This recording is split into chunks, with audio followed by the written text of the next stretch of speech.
So what is Safe Adult? Safe Adult, we're part of a registered charity called Safe Child, and we've used our experience of safeguarding for probably over 11 years, and we get lots of requests for safeguarding vulnerable adults, so that's how we started. And this is our second show actually this year, but we've actually been going for about 6 months. And why were you formed?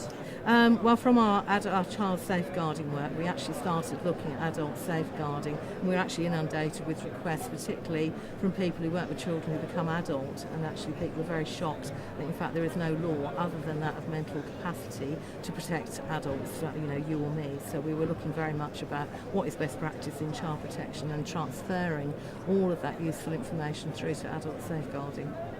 And where are you based? We're based in East Anglia, but obviously with our website safeadult.co.uk we have a national spread, and we do face-to-face training along with all our online services. And how can you help care homes and the care industry?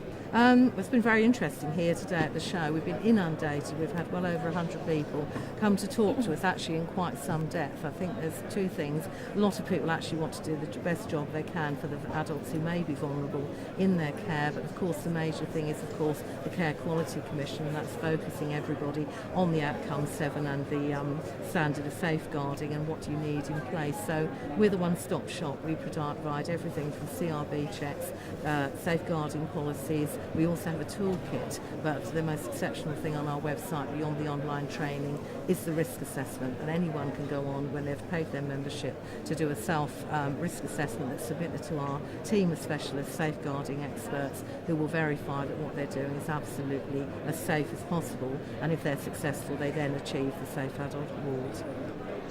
Is what you do CQC compliant? Yes, absolutely, and also in line with adult safeguarding boards, their policies and procedures, and our whole website is constantly updated by a team of safeguarding specialists. So anybody logging in or even just looking at the website know they can access the most latest legislation, guidance and best practice advice possible. The Adult Safeguarding Support Package sounds an interesting concept. What does it cover? It's absolutely everything. It takes people through. We've had actually several people today who are thinking of starting up new organisations. It gives you everything that you need to be legislatively compliant, everything that you need for your CQC registration in terms of policies and procedures. Apart from the online risk assessment, we also do an email and telephone support. We do say to people you can't ring us if it's an emergency or an urgent case about an individual, but we have a range of people from all sorts of agencies that work with us at the charity who can provide the best practice advice. So people do and very often will ask us some quite difficult questions, but we will try and get the answers for them. Are there any simple steps organisations can take to improve their safeguarding? We actually run quite a few seminars and conferences. We have a 5-point health check for people to do their own audit, and we always advise people to make sure that firstly they're aware of what the latest government legislation and best practice is, that they have policies and procedures in place, that they have a nominated lead and a deputy for safeguarding within their organisation from that management level, that they're looking at their rigorous recruitment and certainly checking qualifications, running through enhanced CRB checks, doing thorough interviews, and then looking at supervision of staff and good quality appraisal.